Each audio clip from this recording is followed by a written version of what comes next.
Capítulo 3, a percepção inocente.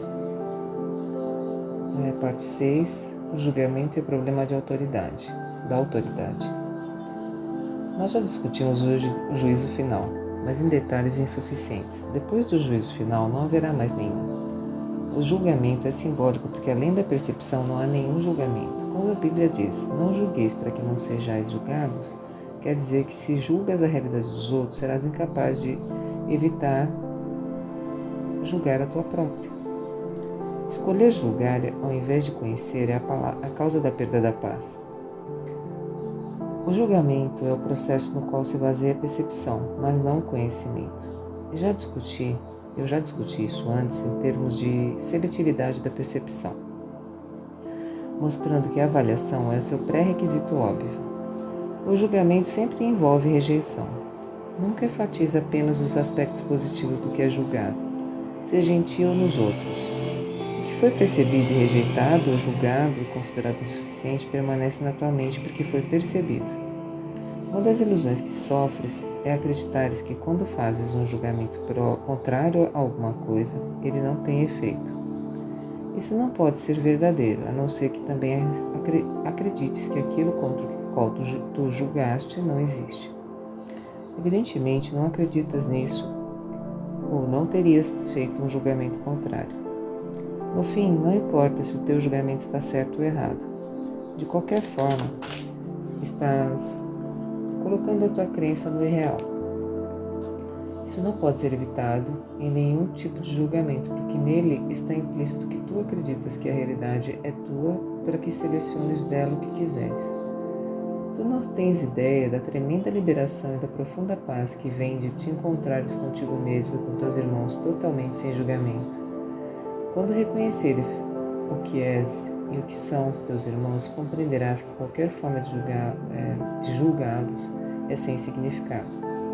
De fato, seu significado está perdido para ti precisamente porque os estás julgando. Toda incerteza vem de acreditares que tu estás sob a coerção do julgamento.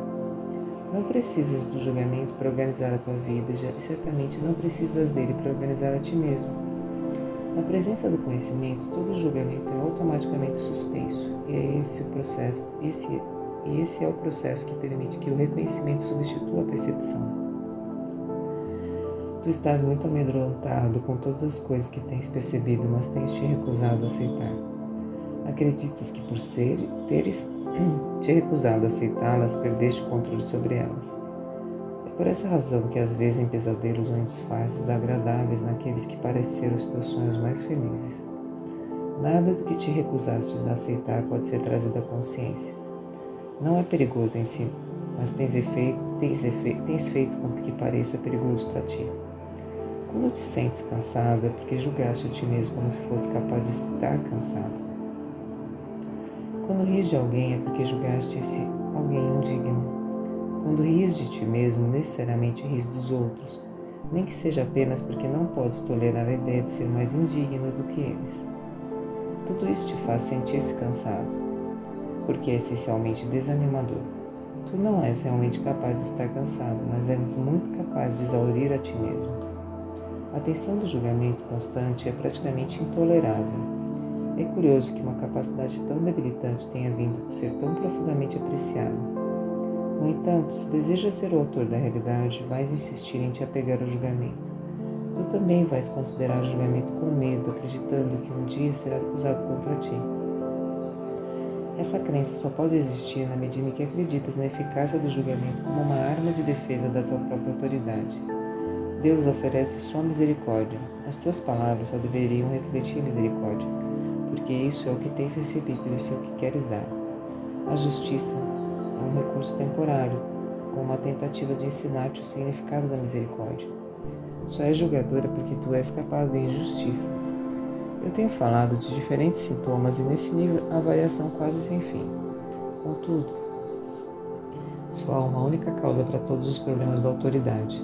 Esse é a raiz de todo o mal. Cada sintoma que o ego faz envolve uma contradição em termos porque a mente está dividida entre o ego e o Espírito Santo, de forma que qualquer coisa que o ego faça é incompleta e contraditória.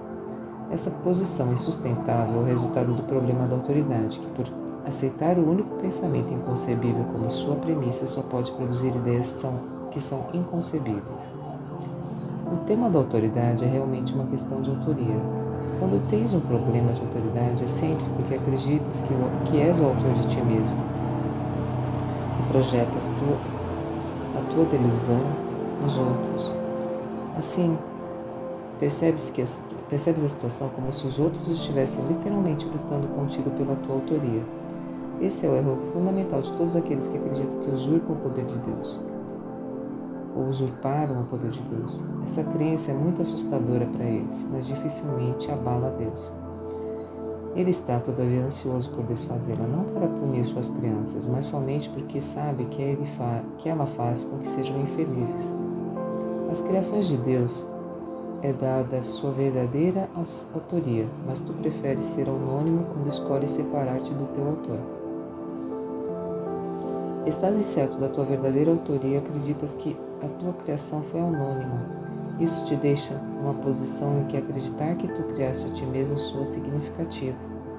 A disputa em torno da autoria deixou tal incerteza em tua mente que ela pode até mesmo duvidar se realmente existes ou não. Somente aqueles que entregaram todo o desejo de rejeitar podem saber que a rejeição de si próprios é impossível. Tu não usurpaste o poder de Deus, mas o perdeste. Afortunadamente, perder alguma coisa não significa que ela se foi. Simplesmente significa que tu não te lembras de onde ela está.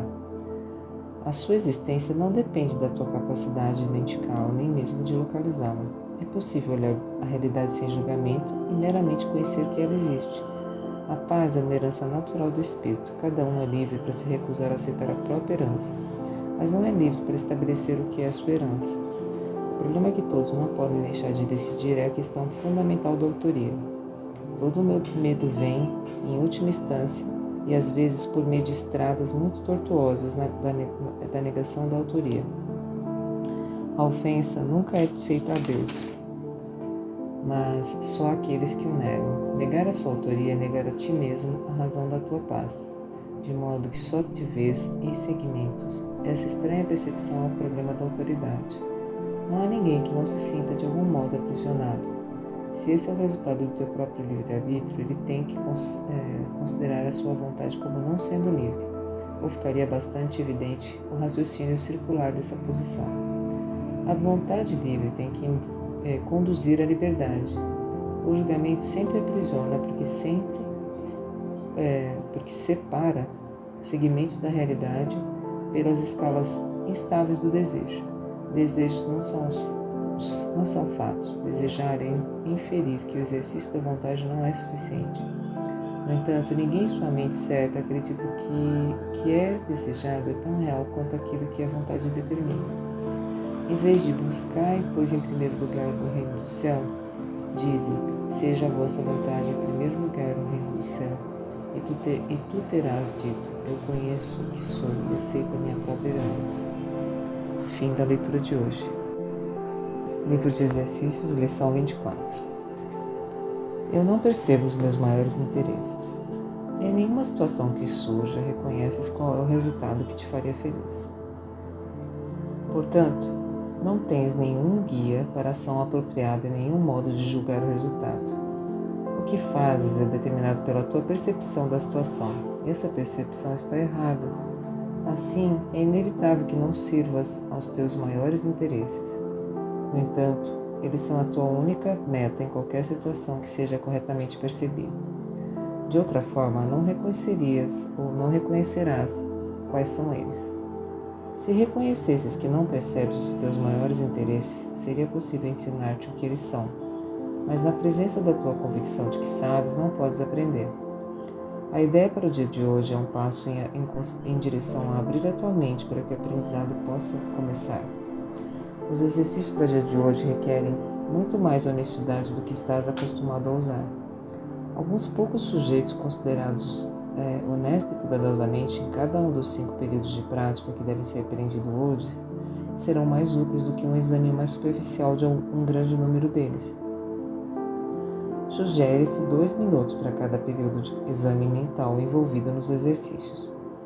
períodos de prática devem começar com a repetição da ideia para o dia de hoje, seguida pelo exame da mente com os olhos fechados em busca de situações não resolvidas acerca das quais estás realmente preocupado. A ênfase deve ser em descobrir o resultado que queres.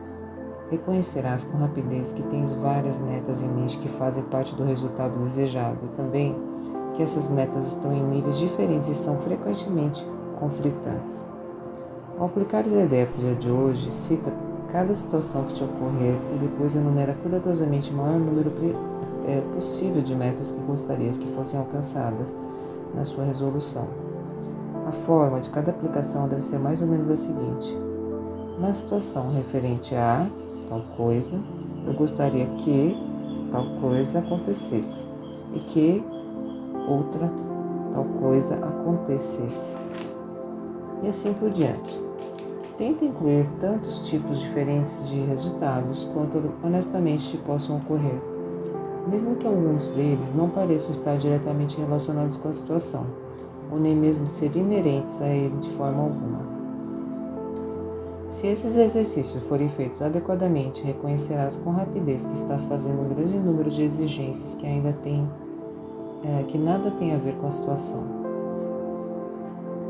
Tu também reconhecerás que muitas das tuas metas são contraditórias, que não tens nenhum resultado unificado em mente, que independentemente de como a situação se resolva, não podes deixar de te desapontar com relação a algumas das tuas metas.